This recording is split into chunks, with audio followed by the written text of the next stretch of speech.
Okay, I want to preface this by saying Pokemon is one of my favorite games that I've ever played. I've played Yu-Gi-Oh! I tried playing Magic the Gathering, but Pokemon just struck a chord with me in a way that none of those games did. And let me be clear, I still play Yu-Gi-Oh!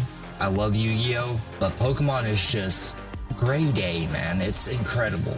And I love it, and we need to talk about the serious issues that we're having with it. Now let's be clear, Pokemon is the highest grossing media franchise of all time. And not just video games, and not just anime, all media. It has made more money than Star Wars, more than Marvel, and more than Disney's biggest properties. And yet, if you talk to longtime fans, people who grew up with these games, you keep hearing the same uncomfortable question. If Pokemon makes more money than ever, why did the games feel worse than they used to? And no, this isn't nostalgia talking. Because here's the weird part. Sales are at an all-time high, but trust, goodwill, technical standards, those are at an all-time low. But today, we're doing a full rise and fall breakdown of Pokemon's mainline games. From the passion-fueled Game Boy era to the DS Golden Age, and finally into the modern Switch era where Pokemon sells better than ever, while launching increasingly unfinished games. Now let's be clear, this isn't a hate video. This isn't a Pokemon is dead video. It's a historical breakdown of design philosophy, technical limitations, corporate decision making, and how Pokemon slowly optimizes itself for profit instead of polish. And by the end, I think you'll understand why Pokemon didn't suddenly get worse. It slowly stopped needing to be better. So let's start at the beginning.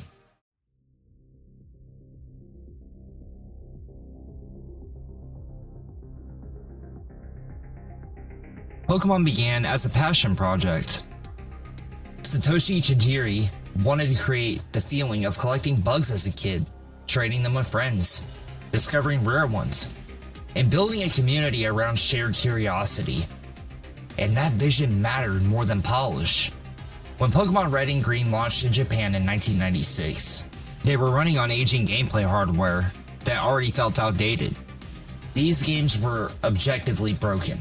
Glitches everywhere, moves that didn't work as intended, psychic types completely overpowered, AI that barely functioned, but none of that mattered. Because Pokemon wasn't about balance, it was about discovery.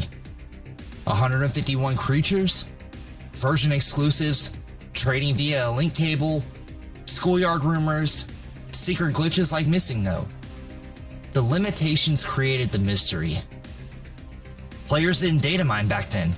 They didn't have patch notes. They had rumors, and Pokemon felt alive because of it. Despite being held together with duct tape, Pokemon Red and Blue changed gaming forever. And in my opinion, it still holds up. Even if you've never touched a Game Boy in your life or you started in Gen 4 or Gen 5, it's still a really fun experience to go back to where it all began. And it makes you appreciate what you have now. So let's move on to Gold and Silver. This is where Pokemon proved it wasn't a fluke.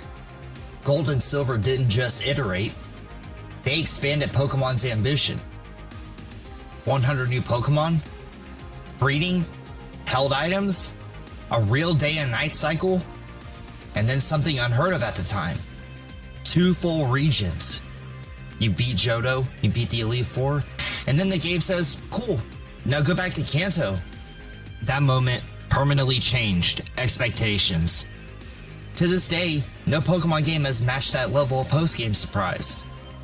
Gold and Silver didn't just build on Pokemon. They set a standard Pokemon would never fully meet again. I know a lot of people play Gold and Silver, but I was brought into Gen 2 when Crystal came out. And Crystal was by far my favorite game of all time at the moment. I fell in love with it. The story, everything, the Pokemon, the new art design, all the characters look fleshed out. It was just a great game. But let's move on and let's get into the Game Boy Advance era, because I think this is where things are going to pick up. The GBA era was Pokemon's first real growing pain. For the first time, you couldn't transfer Pokemon forward from older games. Fans were furious, but mechanically, Ruby and Sapphire were massive upgrades. Abilities, double battles, natures, weather mechanics, these systems are still core to Pokemon today. Hoenn also had a stronger identity. Tropical roots, oceans, volcanoes, but something was missing. The postgame. Compared to Johto, it felt thin, and this is where a subtle shift begins. Pokemon starts prioritizing the journey, not what happens after. Then you move on to Fire Red and Leaf Green. They were the remakes. And to this day, Fire Red and Leaf Green are considered the gold standard for Pokemon games, including remakes. They didn't just resell Kanto, they modernized it. Updated mechanics, quality of life improvements, expanded post-game content. This is how remakes should work. Then there was Emerald, and Emerald was Pokemon at its most refined. It fixed Ruby and Sapphire's flaws and introduced the Battle Frontier, arguably the most content-rich in-game Pokemon has ever had. Multiple facilities, unique rule sets, hundreds of hours of optional challenges. Emerald rewarded mastery, and this matters because it shows something important. Pokemon knew how to make deep content. They just wouldn't always choose to. Now let me say something clearly about this. In my opinion, I think that Emerald is by far the best Pokemon game that has ever been made. And I have played through all of them. I was a kid when Red and Blue came out, and I remember my mom going to the store and buying Red and handing it to me, and seeing that Charizard on the box changed everything for me. Playing Crystal was an incredible game. It allowed me to expand on everything that I thought I already knew about Pokemon and made it even better. Then I got Fire Red and Leaf Green, and it made that same Pokemon Red that I got back in the 90s feel like it was new, and it brought it back alive for me. But then I got Emerald, and I played through Emerald's story. By now, I've probably done it 50 or 60 times, and I don't think I'll ever get old of it. I know that people love Gen 4 and Gen 5, and people think that those are some of the best that Pokemon ever had to offer, but I can agree that they're great, but I can't agree that they're better than Emerald was. So, with that being said, let's move on to the DS era.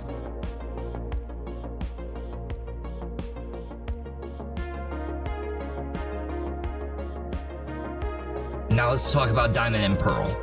The DS era is where Pokemon peaks creatively. Diamond and Pearl were slow, technically rough, and clearly pushing the hardware, but they expanded online trading and battling in ways Pokemon had never been done before. The foundation was there. And then came Platinum. Platinum arrived and fixed nearly everything. Better pacing, improved performance, expanded story, and more post-game. This is the moment a troubling pattern emerges. Release a flawed game, fix it later. At the time, fans accepted it, but they wouldn't forever. Then came Heart Gold and Soul Silver. For many fans, this is the peak. Following Pokemon, the Pokewalker, expanded Kanto, massive postgame. And these games felt like a love letter to Pokemon's history. They respected the player's time. They rewarded exploration. They trusted the audience. And I believe that Heart Gold and Soul Silver is an incredible game.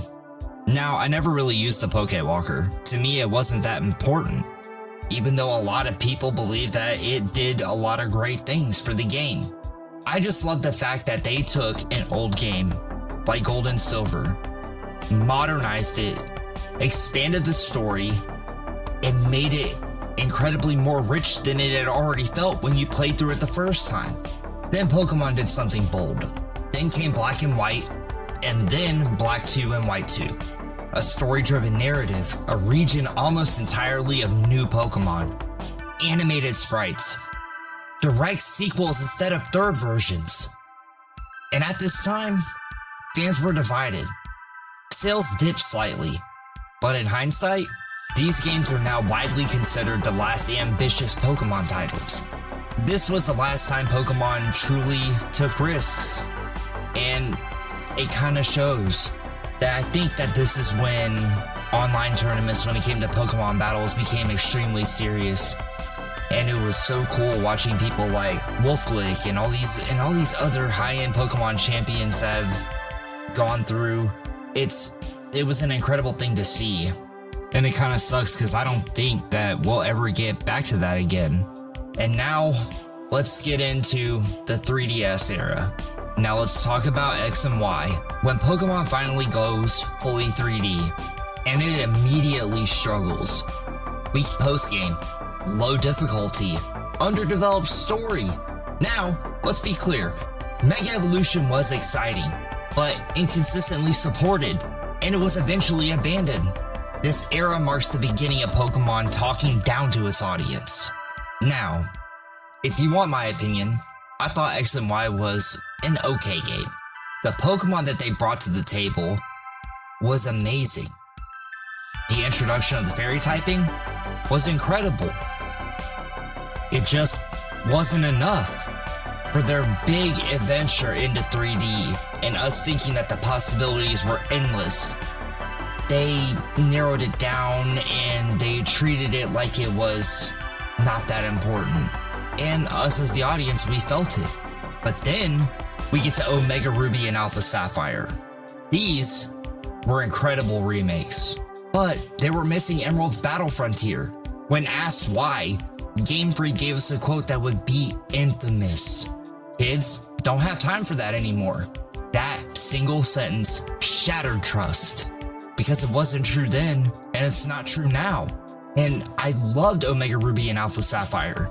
I played those games over and over and over again, and I shiny hunted, and I went into a full deep dive into the game.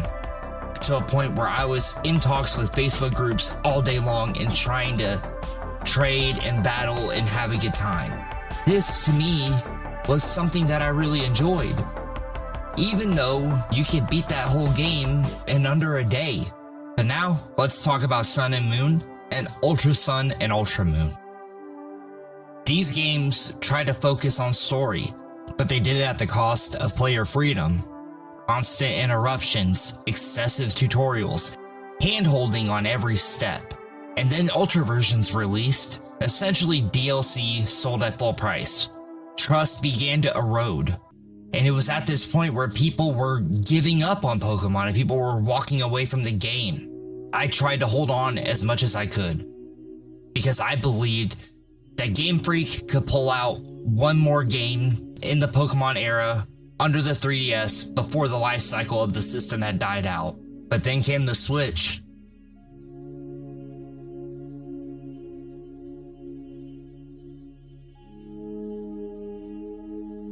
And then came Pokemon Let's Go Pikachu and Let's Go Eevee. These were simplified games for Pokemon Go fans. And even though traditional Pokemon fans enjoyed the game, they were harmless and shallow, but they were not the problem. Then Sword and Shield came out, and this was the breaking point. Exit, reuse animations, poor graphics, paid DLC replacing post-game. The backlash was massive. And then the game sold over 25 million copies. That changed everything. And in all reality, I like Sword and Shield. They were fun games. I liked the new Pokemon that they brought into the world. And it was a fun experience, but it wasn't the Pokemon that I knew and loved. But then came Brilliant Diamond and Shining Pearl. They were outsourced remakes, minimal innovation, and they felt empty, even though it got a massive graphical update and it kept the original look of the games but in a more modernized style. It didn't feel the same. I don't think that I even got through a quarter of the story before I gave up on playing it, and that game wasn't cheap either. But then came Legends Arceus, a glimpse of Pokemon's potential. There was innovative gameplay, new ideas, but in all reality, it was technically unfinished. People like the idea of just you being able to roam around and not having to fight to be able to capture Pokemon. People thought that it was a great idea, and the only time that you needed to use your Pokemon was in boss battles. And the idea of going back in time and showing what Pokemon were and what Pokeballs were looking like, and how some Pokemon back then looked different than they do today. It was an incredible thing to see.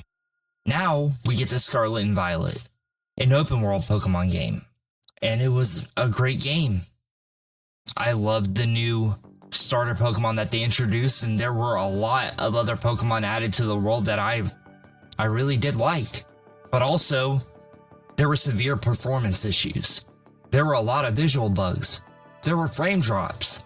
These games launched unfinished and still sold 20 million copies. Now, Pokemon isn't failing. It's succeeding way too well. Annual releases, merchandise deadlines, small dev teams, guaranteed sales. Pokemon doesn't need to improve to succeed. So it doesn't. Now, Pokemon didn't fall because developers stopped caring. It fell because it never had to compete. Until sales drop or development time increases, this cycle will continue. The saddest part? Pokemon's best ideas are still there. They're just being buried under deadlines. And I hope that Game Freak can get out of this cycle, and I hope that they can come back to the place where me and so many other Pokemon fans fell in love with the game to begin with. So, if you enjoyed watching this video, I hope that you give it a like, and I hope that you subscribe, because I'm going to try and do some more gaming style narrative commentary, whatever you want to call it, videos on this channel as well. I'm not always going to stick to commentary on creators or things like that. I want to have an even balance. So, if there are any games that you would like for me to talk about, leave me a comment down below, and I will do the best I can to get the research to be able to get those videos finished. But other than that, I will see you guys later. I'm out.